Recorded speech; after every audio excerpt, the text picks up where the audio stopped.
Hi, welcome to the Gardening Corner at Pinehurst. I'm Vicki, and we're here today and we're going to talk about container gardening. I'm going to show you how we recommend that you do it and give you some ideas. When you're dealing with, you can grow anything in a container. I'm going to show you some flowers, and then we'll talk about some vegetables too. When you're deciding what you want in your container, first you pick what pot you want, and then you kind of want to coordinate your flowers to go with that pot. And you need to pay attention to where is this pot going to sit. This one that I'm working on now is going to be in the sun. And when a tag calls for full sun, that's only 5 to 6 hours of sun. So it doesn't sun up to sundown, but it might be in the morning or it might be in the afternoon. But that would be considered full sun. Something that is a shade plant, that can handle early morning sun and it can handle late afternoon sun. But it just can't handle the hot midday sun. And that would be a lot of your begonias, shade coleus, things like impatiens. We do have some sun impatiens that can take more sun. But so I'm going to start off with, first of all, my pot, I went ahead and filled it with our potting soil, and we use our own mix. This is a bag, and it looks like this. And we find this works really good. It's a bark-based soil, so it drains really well. One thing about gardening in a container, you have to really pay attention to the drainage. Anything that you plant it in needs to have a hole in the bottom, whether it's a whiskey barrel or a pot or a plastic pot. If you buy a plastic pot, make sure that you drill a hole in the bottom before, or maybe 3 holes in the bottom before you start planting in it. Because anything that, it might appear to be dry on the top, but the water would be accumulating in the bottom of the pot, and you just wouldn't have very good luck. The most important thing I think about it is the soil, and you want to use a good potting mix. You don't want to mix any of your garden soil with it. You want this just to use your straight mix and get a good one. Because if you put your garden soil in it, or if you try to put garden soil in a pot and grow in it, you're going to find that it just gets really hard and kind of brickish, and it won't stay soft. And when that happens, the roots can't breathe, and your plants will struggle really bad. So make sure you get a good potting mix. Ideally, you change your mix in your pots every day. Once every year before you start planting. And this potting mix would be great to work in my flower beds, in my garden. And if you don't want to refresh the whole thing, at least do the top half every other year, and then that next year replace the whole thing, because the soil just gets worn out, and they'll just do better with fresh soil. So you want to start by filling it with soil, and see, ours is really loose and does really well. You want it to drain, and then the roots can breathe, like I said. The next thing I'm going to do, I picked out my plants, and we'll talk about those as I put them in. I started with a spike in the middle, and this was one that was in a 1-gallon pot. So we buried it in the soil and then put the soil around it. The next thing I'm going to do is add a time-release fertilizer, and this is Osmocote that we use, and you can buy that in a package. This is a time release, and this is going to feed it very slowly over 3 months. And read the package, and it tells you how much to put on. This size pot, I'm going to put about 3, maybe 3.5. Another good trick that I want you to know about is this pot took a lot of soil. So to help so that we didn't have to put so much soil in it, we take a pot and we turn it upside down and put it in the bottom, and then fill it with soil. You can use several different things. You can use crushed cans, you can use milk jugs with the lid on, or bottles, pop bottles, or water bottles, and just fill that up. You can also use pine cones. I would not recommend using bark because a lot of the bark has dye on it, and I've experienced when there's bark in there and the water comes through, that dye comes out on your patio and it will, or your deck, and it will stain it. So after I put the Osmocote in, I'm just going to work it in the top, about the top 4 inches. And then I've tried to pick plants that will coordinate with my pot. These are some new ones that we have this year. This one is a Crazy Tunia Blackberry Mojito. Isn't that different? But it really coordinates with my pot. So I'm going to start with this in here, and I'm just going to knock it out of the pot and leave it soil on it. You don't want to yank them out of the pot, you just want to lift them out, and I'm going to put that in right there. The next thing I'm going to do, I'm going to use 2 of these. And when you're using a mixture of things, put in both. If you're using 3 of these, put all 3 of them in at once. I'm just going to use 2, but I'm going to put those 2 in together before I put anything else in. So I've got my Blackberry Mojito in there. The next thing I'm going to do is I'm going to use another petunia. And this kind of coordinates with this a little bit different look. This one is called Purple Halo. And this plant is a potunia. And potunias are a little bit different than the other petunias in that they don't spread as much. They're going to be more rounded, and they work great in planters and pots. They're not going to get carried away and take over. So there's my basic, my bigger flowers, my more predominant flowers go in first, and that's my petunias. And you can see I've just got a crisscross going there. The next thing I'm going to add is,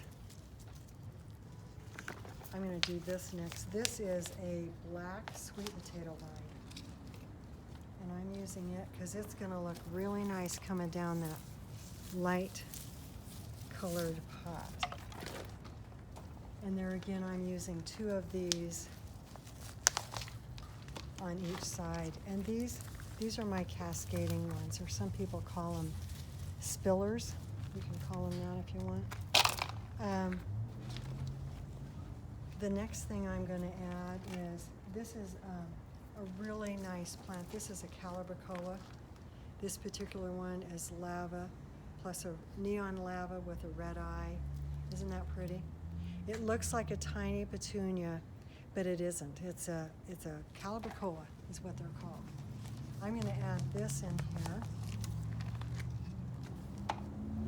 And I'm going to go kind of opposite the Blackberry Mojito, because it's going to pick up the orange in this. They kind of accent each other.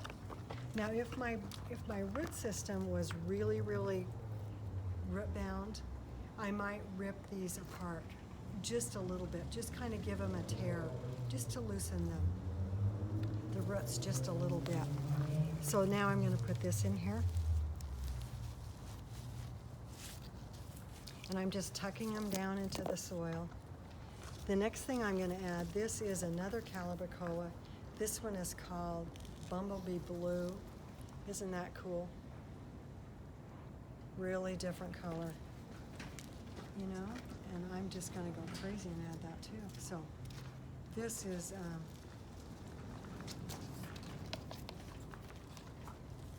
this one I'm going to put right here.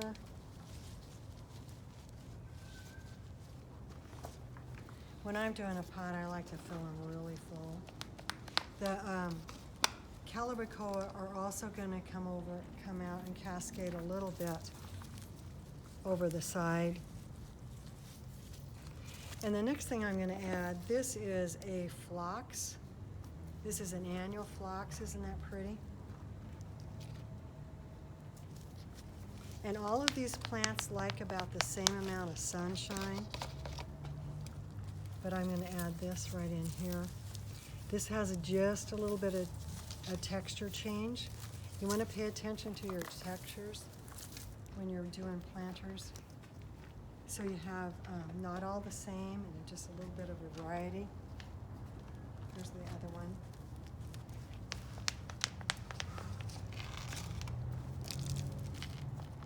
And I'm going to crisscross it across the pot and put that one in right there.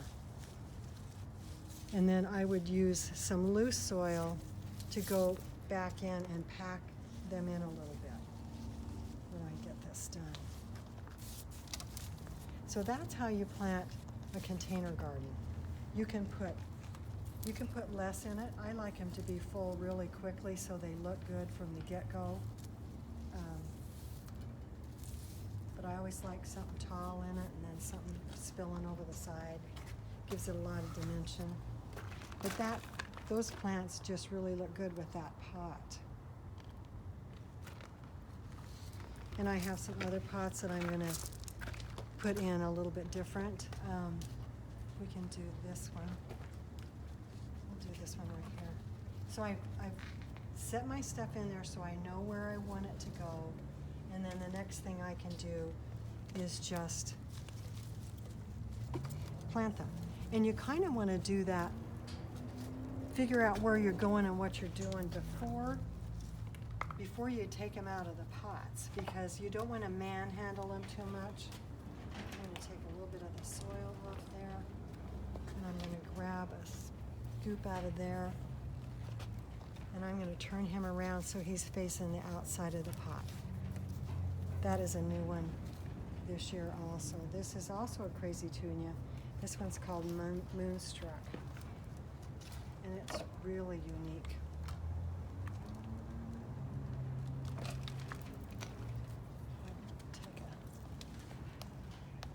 And this pot, I forgot to put my Osmocote in, so I'm going to go back and do that right now.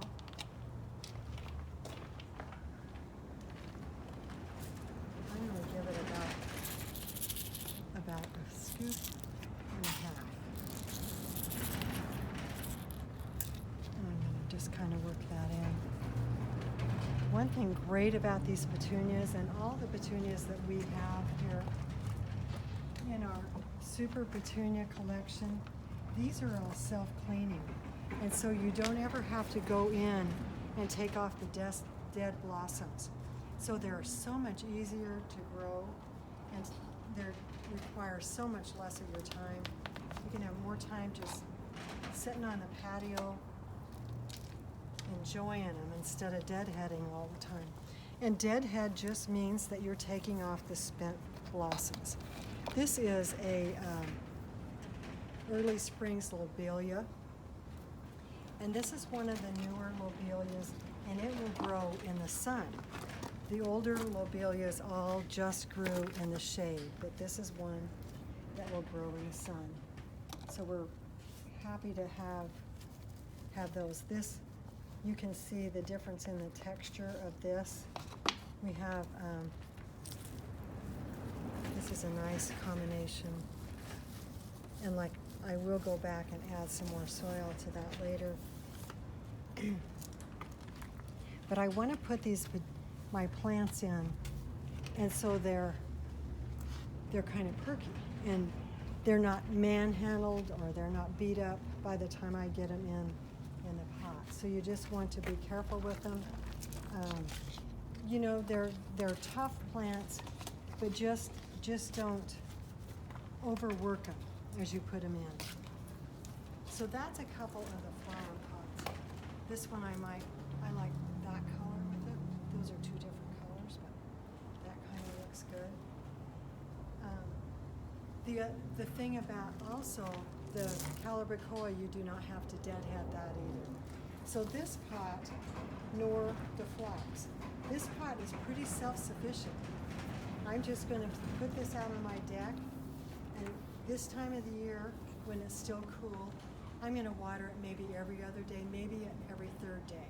But then once it starts getting hot, then I'm going to water it every day. And I think it's best, I have found this anyway, that if you water them at the same time every day and try and give them the same amount of water every day, they're just a little bit more consistent. If you can at all hook them up to a drip system to your hose, that works pretty good with the timer on it. So that's flowers. But all of these flowers like the sun. I wouldn't put a shade flower in here, or I wouldn't put something that doesn't like a lot of water in here, but I would kind of put like plants together, what their requirements are. Next we're going to talk about vegetable gardens. You can vegetable garden in a container. And this is, we're going to grow a tomato. So I'm going to take, this one happens to be an early girl, and I am going to put this is a 16-inch pot. And if you're going to grow a tomato, you need a pretty good size pot. If I can get, I might have to take a little bit of the soil out of here. This one is an indeterminate tomato, and it's going to get tall. We also have one that's called a bush cucumber, a bush champion, and they don't get as tall. They have regular sized tomatoes on them, but the bush is much more compact. So that's what I did with that. Now, had this tomato been really tall, I might have taken off some of its bottom branches and planted it deeper.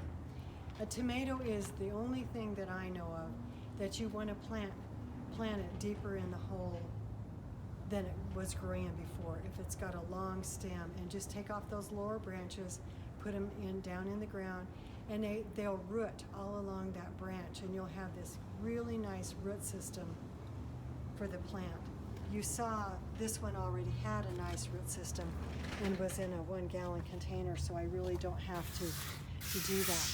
Now, you know what, and then the next thing I'm going to do is I'm going to put a tomato cage on this for some support. And there's my tomato on my patio. Another thing you can do that's real fun, say you like bush beans, you could plant some bush beans around the outside of this pot. So you could have tomatoes and beans in the same pot. You can plant peppers around the outside of this tomato. There's quite a bit of soil in there, and get another crop like that. Also, herbs are really good. You can put herbs in any planter on your deck or patio and just go out and pick them in the morning and have them that day. So those are some of the ideas for doing container gardening. It's really fun to do. Now, I also am going to put Osmocote in this tomato.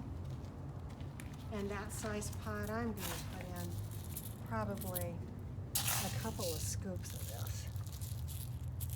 And I'm going to work it down in. Another thing you can do with your tomatoes, and this is in the ground or in a pot, and this works pretty darn good, are tomato bloomers. And they come like this, and they're a little spike, and you just, I think it takes 2 for a tomato, 1 on each side of the plant, and you just put it down in the soil, and that's all the fertilizer you're going to need for the summer. But these work really good. You'll have great tomatoes, and they have a lot of phosphorus in them, so you're going to produce a lot of tomatoes. But they will work in these pots. That's a good idea. The other thing too is, I want these pots to be gorgeous all summer. So I put in a time-release fertilizer to feed them all summer long. But then I'm going to go back and I'm going to use a water-soluble fertilizer. This is an all-purpose fertilizer. The numbers on it are 20, 20, 20. That being nitrogen, phosphorus, and potash. This is just a well-balanced fertilizer. This is going to have your plant grow as well as bloom. So I'm going to have it start off, because I want my plants a little bit bigger, so I would start off with this one. And then when it gets into the summertime, when your plants are plenty big, and I want them to start blooming more, then I'm going to go to the blooming and rooting fertilizer. And this is 9 nitrogen. That makes it green and grow. The middle number is phosphorus. That makes it produce flowers and fruit and roots, and it's 58. And then the last number is potash, what makes your plant healthy and the structure of your plant good. So this is really going to encourage blossoms. So that one I would use later. I probably would not start off with this to begin with. I would want it a little bit more balanced from the beginning. One thing always to remember when you're container growing, do not use a granular fertilizer in it, because it is too hot and you'll burn your plants up. Always use a water soluble or a time release, and you'll have really good luck. So that is the basics of doing container gardening, and you see that I did make kind of a mess, but that's okay. But and my tomato, I have a pretty flower, and I'm going to have my tomato right there. And if I want to do other container growing of vegetables, you don't have to do tomatoes. You could do an all herb pot, peppers, anything that you can grow in the ground, you can grow in a pot like this. Carrots, even your root crops, they all will work. But we have, now's the time that we're doing lots of planting. Our greenhouse is just stocked. The plants are just ready to be planted in your planters. And a lot of times you can do your planters a little bit earlier. You can do those a little bit earlier, because if it's going to get cold, you can bring them in. You can set them in the garage overnight, or you can put a sheet over them. So they can handle that. Usually they're up by your house. If it's going to get real cold, just move them in. But that's what we have. We grow our plants here. Most of our plants here, all of these we've grown. And so we have some great varieties. And by the way, we have everything you need to be a success at container gardening. So thank you, and until next week, thanks.